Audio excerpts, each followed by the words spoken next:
be here with you all.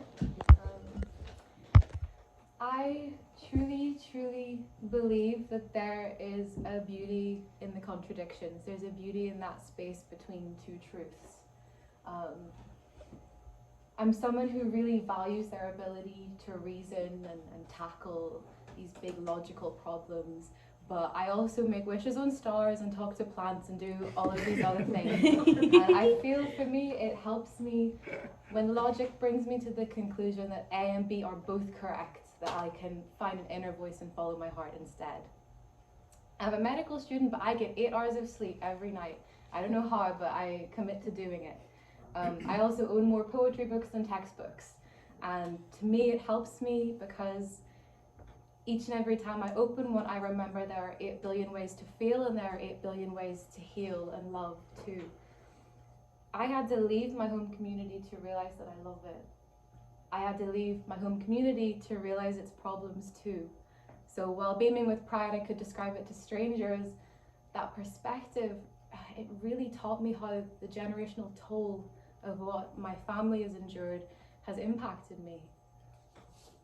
In my final year of high school, you would find me on the move, if that makes sense.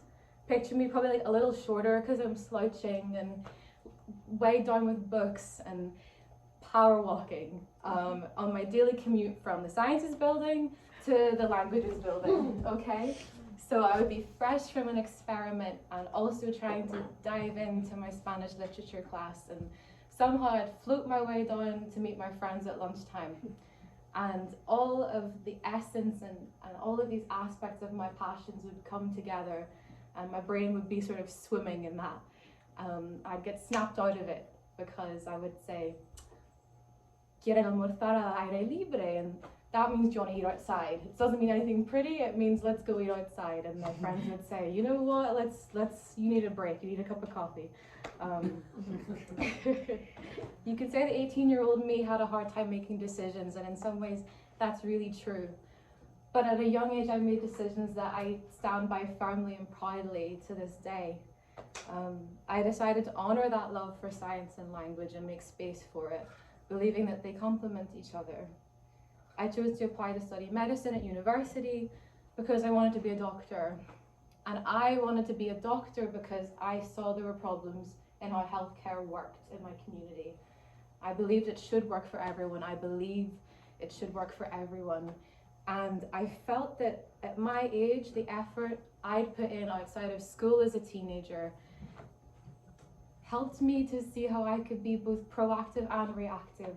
It helped me put names to those values of justice and autonomy, but also to excellence and self-study and all of these beautiful things that I feel are still important to me at 21. It revealed to me that radical empathy is sometimes the best medicine, and that when someone is in difficulty, when they need healing, when they feel lost, I can be their advocate and meet them in that dry, scary, harsh, scientific data stuff and translate it into a more human language and help them feel heard and held. So yeah, my formal studies are very much centered on physiology, anatomy, pharmacology, which I detest, and all of these other things. But I also study yoga. And I came to yoga following a period of disconnect. That's how I would describe it.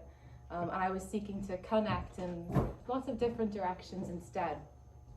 So maybe bridging those gaps physically, emotionally, spiritually. It went lots of different directions. And when I say yoga, you maybe think of some young person twisting into a little pretzel shape, or some weird wise old yogi like meditating under a waterfall. But to me, it's neither of those things. Yoga means union. And to me, that looks like caring for myself so that I can approach the challenges of life and medical school and being a big sister and being a friend and reading the news and opening Twitter and all of these hard things sometimes. My yoga happens in a beautiful community in Scotland where I study. And I'm really truly committed to understanding how I can bridge the gaps between those two passions. And the knowledge that looking from the outside in, these two don't go. But from the inside out, I see all of their elements. I see the learning of the anatomy and the physiology and of the Sanskrit and of the mental discipline. And it all comes together to me. That's because I've practiced it and I've lived it. It's a practice that's rooted in all of these other ideas, and I think we gave it a name, and now all of us have an idea of what that means. So for me, we've been staying in New Orleans, and when I heard that word, I built a little picture in my head.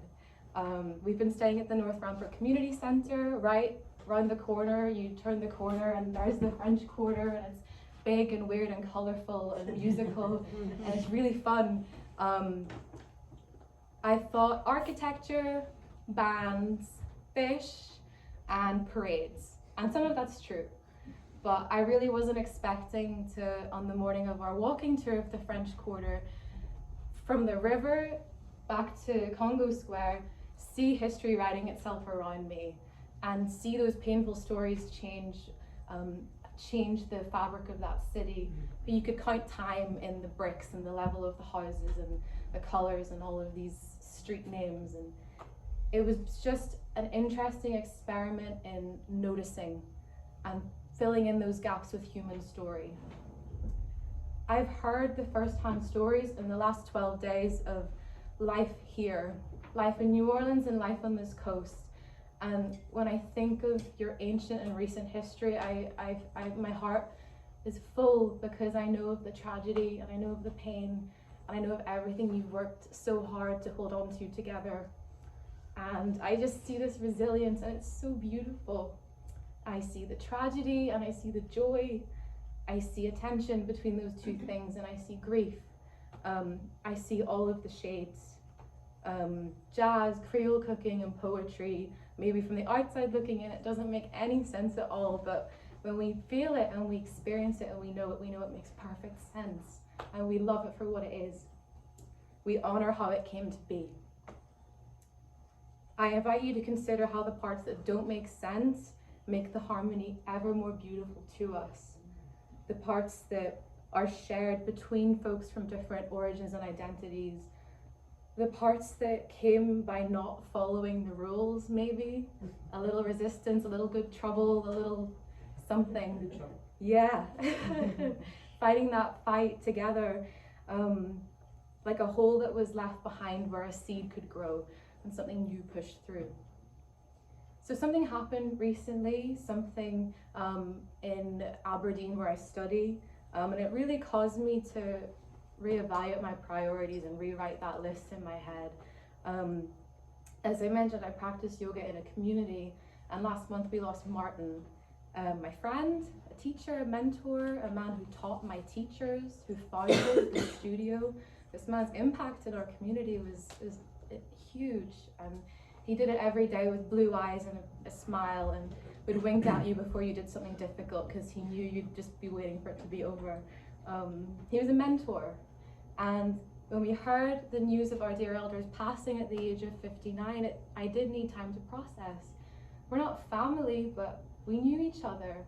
He's not my father, but he taught me.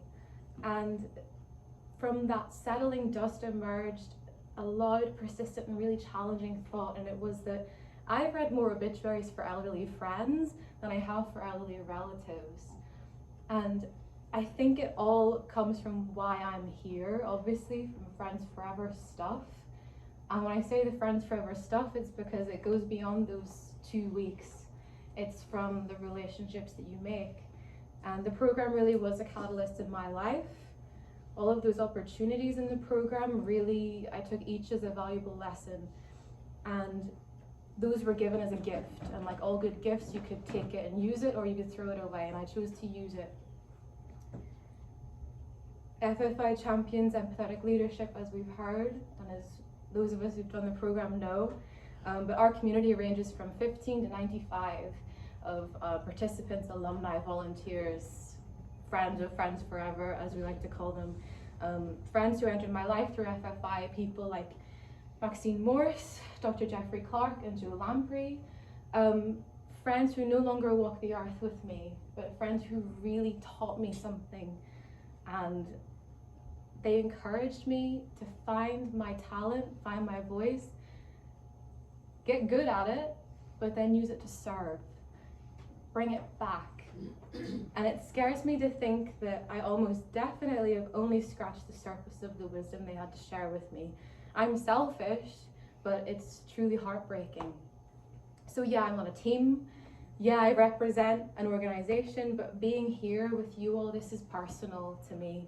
And my hope for myself is that forever I'll walk the earth collecting stories. And I feel so at home, surrounded by all these books and records, and all of you who've shared such beautiful stories with me and my friends. It means a lot. I know we'll be talking about this for a long time. Let's move together and pass on the lessons of our neighbors, the dreams of our friends, and the poetry of strangers. My intention is to think beyond arbitrary lines of have-tos and must-dos and milestones, and more so reframe my time to the quality time I have with you all and with the teachers I'm going to pick up as I move through this life. And my hope for you is that you can make the space for these contradictions and courageously trust yourself to share them. Like, how would it feel to just allow both to be true? How would it feel to make space for the ecstasy and the hatred and the anger and all of these things that exist in us all? How would it feel if we used our storytelling as a method of healing? You see me standing alone, but I'm holding little 7-year-old Robyn's hand and we're together. And I don't know how much time we have left, but let's have more water and tea and just tell stories and really use this time. Thank you so much.